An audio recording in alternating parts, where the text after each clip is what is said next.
Good evening. The hour cometh, and now is when we gather together to share our healing, our knowledge, our faith, and our love. We welcome Spirit to this sacred place of our spiritual awakening. We welcome all beings that come from the divine holy light. We come to experience unconditional love, discernment, and oneness.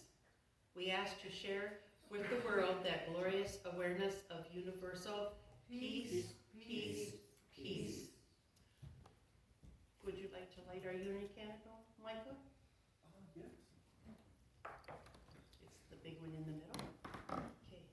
As we light our unity candle, which represents us all as one unified congregation, regardless of our national or religious diversity, as there are more beliefs under the stars that we could possibly imagine, may that all-powerful and all-knowing universal being, whom we all recognize as the God force, give peace and unite our hearts in spiritual unity. Now I'd like everyone to stand and face the east, and we're going to do our prosperity invocation. It's found on page 8 of your white books there in the pews. And we say this 4 times.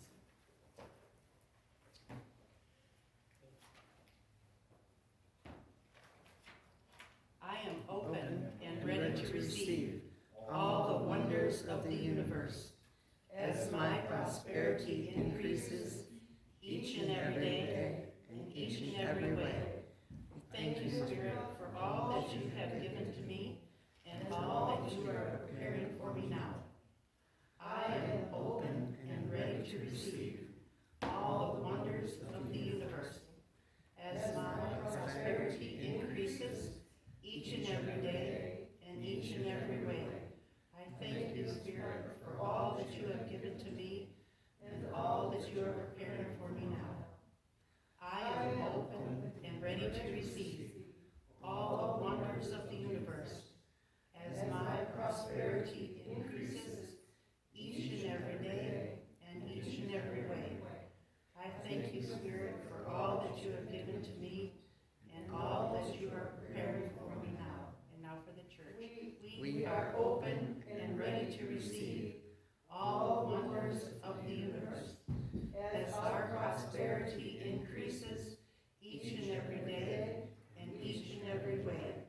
We thank you, Spirit, for all that you have given to us and all that you are preparing for us now. Take a deep breath of that prosperity. It's yours for the taking. You may be seated.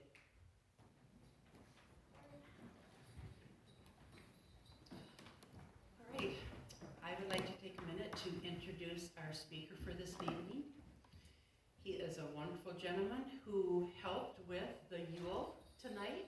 Him and Kimberly did a wonderful job, and we had so many people here, and it was just delightful.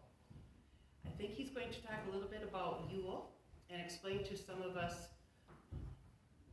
who don't follow the pagan ways, give a little bit of understanding of what it's all about. So, William Gerard, come on up.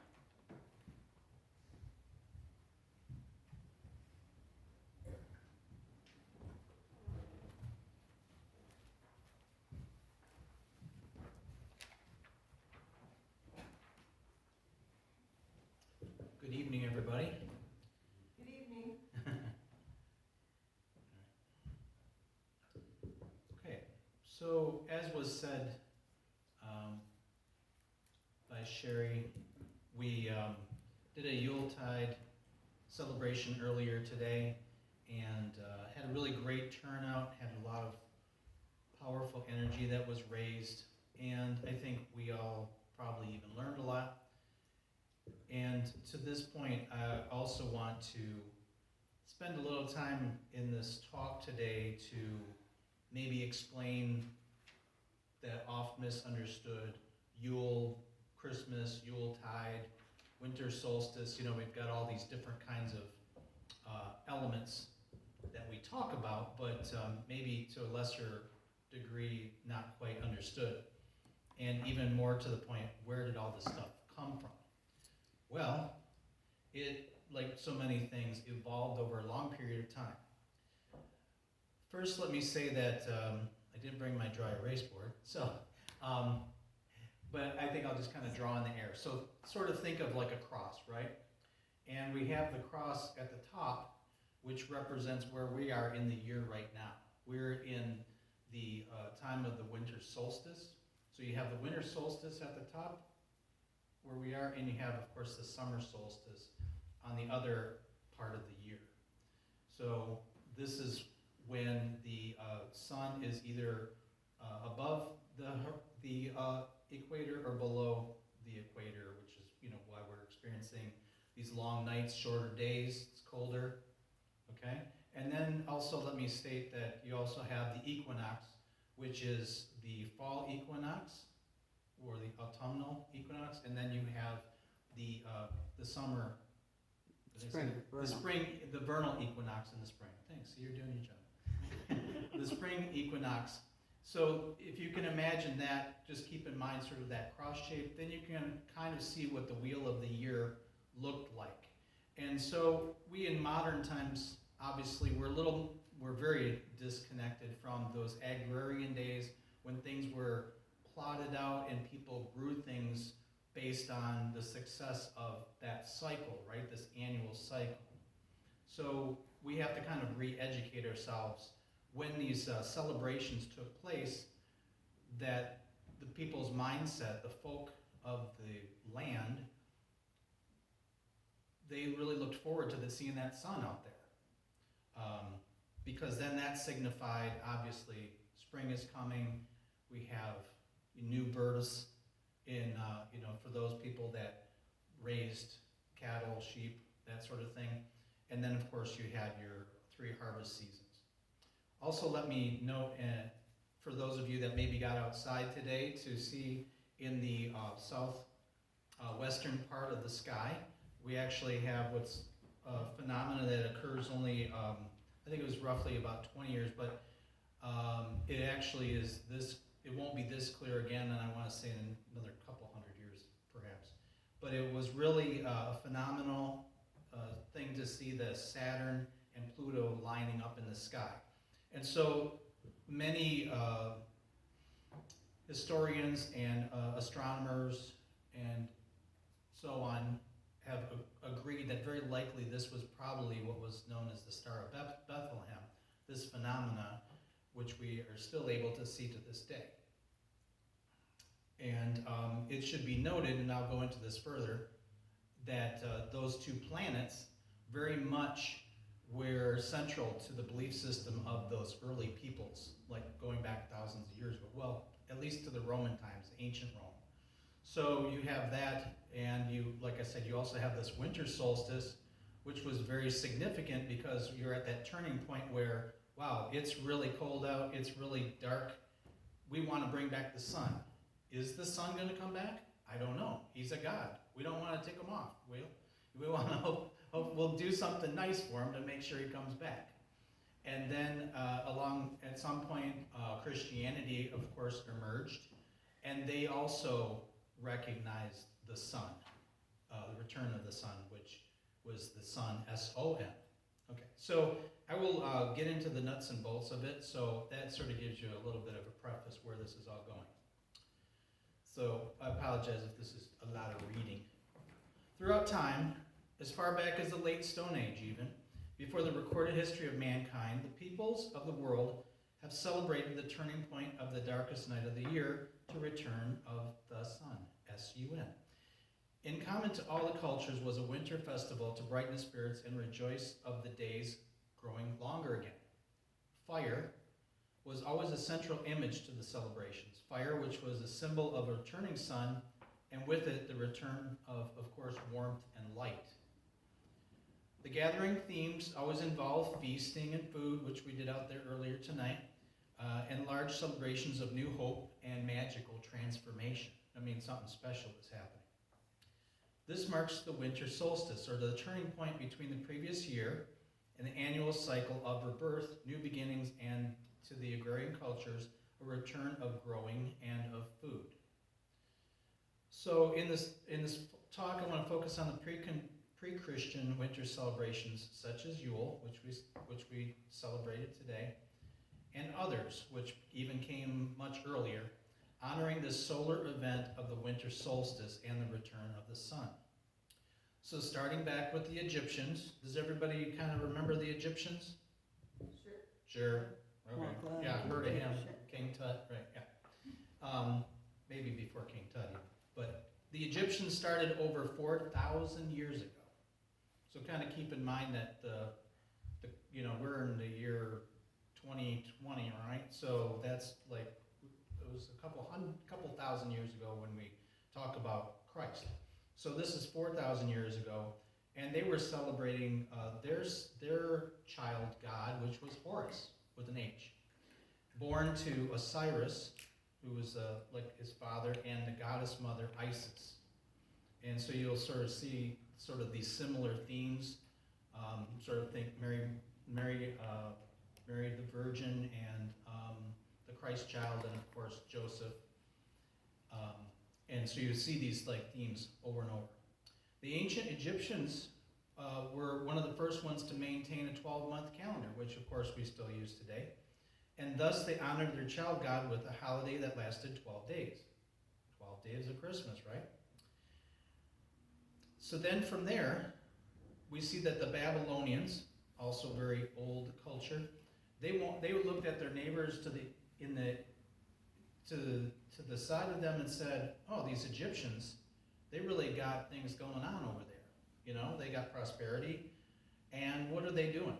We want to do that. So they adapted the holiday themselves. They changed the god to their god, Marduk, or the holiday that they called Zagmuk. Well, there was a difference in language too. So Zagmuk.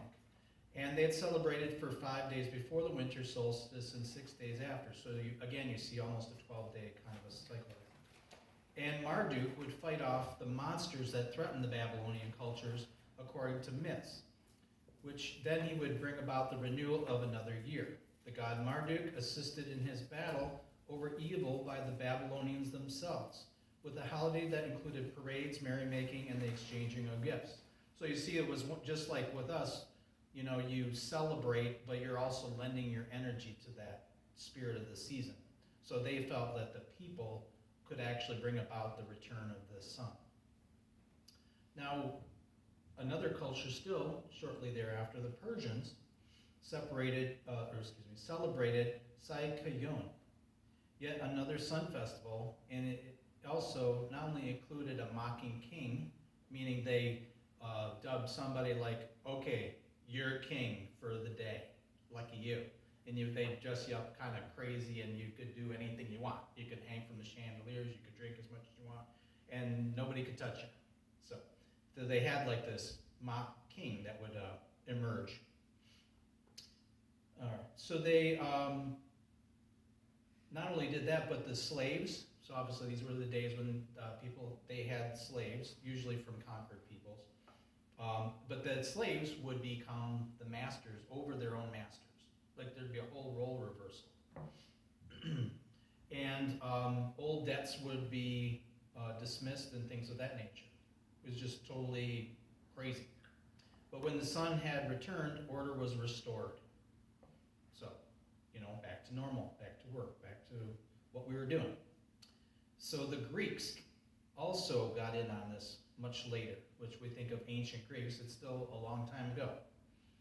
These Greeks welcomed the sun with festivities which recreate characters of the Marduk, which I mentioned, and the monsters, but they became more familiar personalities in the god Zeus, who was in a cosmic battle with Kronos and the Titans. You may recall some of these if you read about this in, like, say, high school or some of your mythology. And they observed 12 days of Sai-Kayon. Also meant that the people must also combat the evil imps that were released at this time, who stole this, well, it was right on cue. They stole the spirits of the children. That's right. If you weren't good, this is where this all started a long time ago. So each family would wrap their babies in garlic. Hey, doesn't that sound like a good idea? No. And that would keep the big boogeyman away. And they also kept a log burning for the duration of the festival. So you can see the makings of the Yule log are all the way back there thousands of years ago, in the belief that burning the old discarded items and the spoiled food and things like that would keep the monsters away. So, this theme of the good thing coming and keeping the bad things away keeps repeating. Now come the Romans, again, still the ancient Romans, who many of them engaged in a sun-worshipping religion called Mithraism.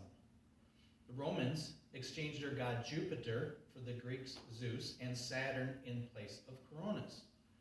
Okay, here's those two planets again, Pluto and Saturn. We just talked about them. They're in the night sky, just right out there. And they're coming in alignment at this time of year. The focus on their primary god Saturn, from which got its name Saturnalia.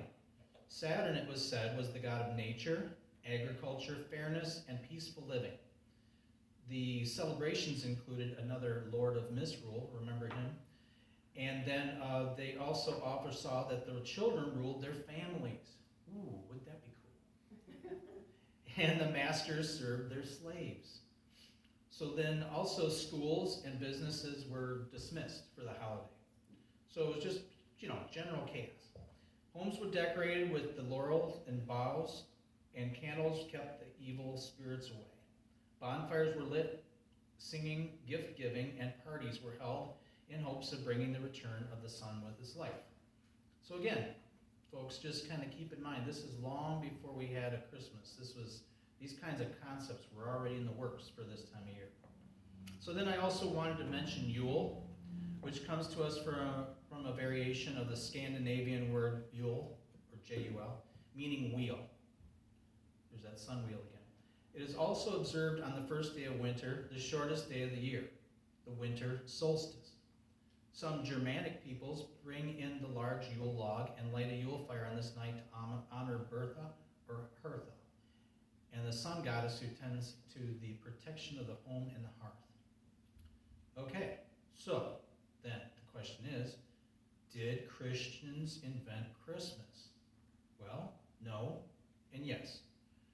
So as we've already talked about, historically this time of year was already given to a hope for return of the sun, from which Christ Mass draws its customs and many of its symbols. Much after the biblical Christ, did the followers of Christ decide that otherwise unexamined aspect of the Bethlehem story should be expanded and built on the existing pagan holidays. So in other words, these early Christian leaders said, hey, they're already doing this stuff. Let's put our stuff, let's not fight with them about it. Let's just kind of all party together. Let's all celebrate this good thing together. So again, back to that Christmas star, or Star of Bethlehem, that magical day that we know, December the 25th, as was already said, was already being utilized by some gods in previous stories. But keep in mind that historians would even argue that when they analyze the Bible and they say, okay, the shepherds were keeping their sheep, and Jesus was in a manger, and people were were traveling, and it stands to reason that Jesus was probably born closer to like March or spring, when everything else was, March, April. And so that being the case, they just said, well, let's just kind of backtrack that and attach it to this other holiday so that it'll make more sense for the common people to get on board with our cooler, better holiday, Christmas. And of course, another reason why the 25th was probably not such a random date was because in the year 273, Roman Emperor Aurelianus founded a sun-worshipping religion called the Cult of Sol Invictus. And guess when his birthday was? December the 25th. So you can see like these ideas are like borrowed and reborrowed. So we talked about the planets already, and the Romans already knew about this and were honoring their god Saturn and Pluto in that astral display. The Christian rulers of the Holy Roman Empire, such as Emperor Constantine, you may have heard of him, was attempting to persuade the pagan people of the many cultures cultures under the Roman Empire. So keep in mind, like the Holy Roman Empire was very, very vast at this time. They had taken over and conquered all these people from one side of the globe to another, all over Europe. But each of those people that they conquered and took over and made part of their Roman culture, they said, well, this is all well and good, but we've already got our gods, thank you very much. You know, we've already got our holidays, thank you very much. And then, so how do you keep a people like that together on one calendar? They're all doing their own thing. So Constantine came up, one of many of the church leaders, who not only put the churches in locations where there was already considered sacred ground, and he adapted the traditions of the pagan peoples by putting their holidays on the pre-existing pagan calendar days. So you'll see that a lot too in Christian holidays. They, by no coincidence, actually fall on these older holidays. As well as, what I think is particularly interesting is they borrowed the use of many of the colorful symbols and customs that we're already so familiar with. Let me also interject that the Mary, the Virgin Mother, and the saints are also arguably early Christians' effects to help people to bridge that gap. So then they say, wow, we don't have to give up our goddess. Okay, this is a good deal. We can go along with this. And so they got the cooperation of the people. Excuse me, I just need one quick swig. Okay, so here's a question for everybody out there. What are some of the well-known Christmas symbols? Does anybody want to speak up and just like throw out a Christmas symbol that you think of? Well, the cross. The fish. Christmas, not Christian. Tree? Oh, Christmas. Christmas. Yeah, those, you're right. Those are Christian symbols. Well, that might be for another conversation. Santa Claus. Okay. What was that over here? Tree? The tree? Christmas tree. Christmas tree or the Tannenbaum? What do you guys think in the back row? The holly. The star on top of the tree? Sure. Yeah. That's like the Bethlehem star. That was an easy one. Lights? Okay. All right, so let's take a couple of those. Starting with, okay, like the evergreen and the Christmas tree. Not only had evergreens thought to keep evil spirits away, but the branches and the needles never faded, right? That's basically how it works. Even in the winter, we see that those are still green. So the early peoples had thought that they had the power over life and death and destruction since the earliest of times. What else did we say? Oh, lights. Didn't we say lights? So candles, similarly, were the timeless symbols of hope. And they were always hearkening back to the pagan beliefs of the lighting fires and the candles and the lamps, which kept the demons away, which I kind of mentioned before. And it also was a way for them to entice the sun to come back. So if we put a light on in the window, then that sun, he might come back again this year when we're at our darkest night. What else did we say? What did you say? You said tree. No? No. Who said what? I can't. I already forgot. Star. The star, which is the Star of Bethlehem, or the lights. Okay. The colors. Huh? The colors. The colors. The red, green, and white color. Right. Well, the red we said was, well, the green would be back to this, what I just said about the evergreen. So it's timeless, the life. The yellow is back to light. And the red we were discussing, there's a couple references to the red, but we said that because of, it was a mother's. The mother's blood, yes. Mother's blood, okay. You can talk to her about that after the show. Well, any female who's had a baby. Right. It was We know about it. Thank you. That's better. So it's the rebirth. So we think of Christ Christ is born and then he gets reborn or gets brought back, but more specifically in this case, the Christ, the Son, S-O-N, and then you have the Son, S-U-N, which is born again, which comes back every year. So this is the idea of red being the birthing, yes. Okay. Nobody asked me a Santa Claus, and he was here today too. I said Santa. Did you? Oh, well, I good. did. Okay. Well, he's a goodie. You're going to love him. He's just rife with old pagan stories. So the gift-giving bearded Santa in the red suit is a combination of the Holly King and the Norse god Odin. And of course, you may have heard of Saint Nicholas, which Saint Nicholas, in fact, his feast day is December the 6th. In the 17th century, he was known as Sinterklaas. But again, before him, there was the Allfather, or the Yule father, Odin. Saint Nicholas was said to have a helper known as Black Peter, which was actually the devil. So I mean, these stories are like really some of them are really kind of dark, but they all involve, for whatever reason, they involve a man in sort of a garb or a cloak, and he often has a white beard, and he gives gifts. So a lot of different cultures actually contributed to this idea that we have for Santa, just like with the Christian bishop, Saint Nicholas. You know, for many years he wasn't associated with anything to do with Christmas, but he was somebody that helped the needy. So you can see where people said, okay, we like him with the mitered hat and the beard, and he helps people and the needy. And those stories got mixed in with some of the other ones about Odin, who traveled the world on a sleigh, being led by a reindeer, eight tiny reindeer, right? We've heard of that. And in fact, Odin, according to Old Norse myth, again pre-Christian, rode on an 8-legged horse around the world by the name of Sleipnir. And also, too, the magical goddess Freya, she had a sleigh that was led by a stag or a deer. So you can see where all these older myths obviously got filtered in. You know, it goes without saying those are not Christian stories. That's more your secular stories of Christmas. You know, so that's getting away from the biblical, but certainly you can see like this is part of our bigger idea of where we get Christmas from.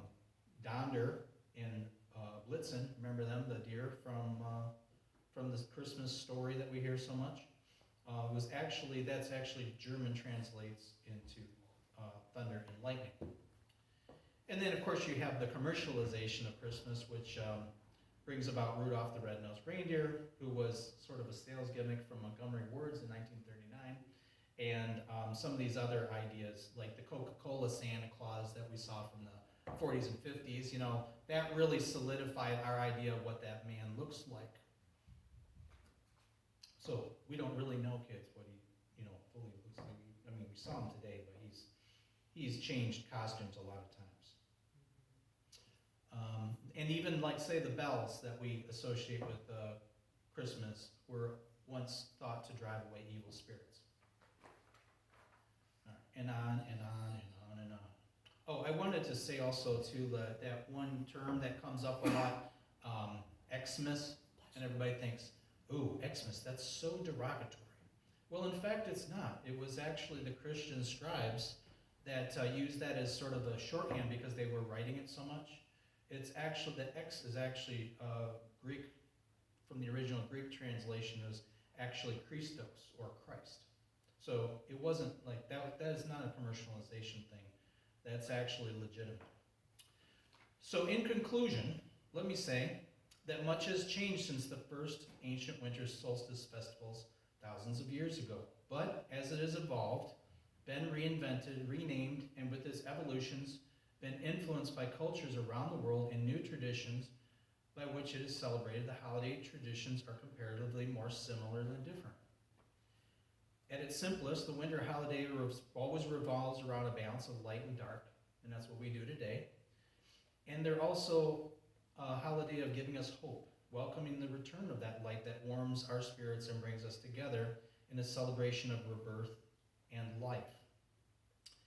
So in closing, I confess that I was originally inspired to give this talk, not only to show the relationship of Yule to Christmas, but I've personally felt they should be given equal time and a reverence so that not those people in our church that were not following the Christian path might also feel included. Certainly over the years, Afro-American festival of Kwanzaa and the Jewish Hanukkah have gotten recognition in an effort to be inclusive. So admittedly, I might have been even a little bit irritated. So I was like, I'm gonna set this straight, but in retrospect, I have to admit, okay, it was a Christmas miracle. Kind of like the Scrooge story or something, where I'm like, you know what? This gift giving thing, people have always done this. I need to get on board with Jeannie's gift giving thing. That was like, that's just something you do. Why do I want to reinvent the wheel here? This is, the singing and the festival of lights and all these different things that we do.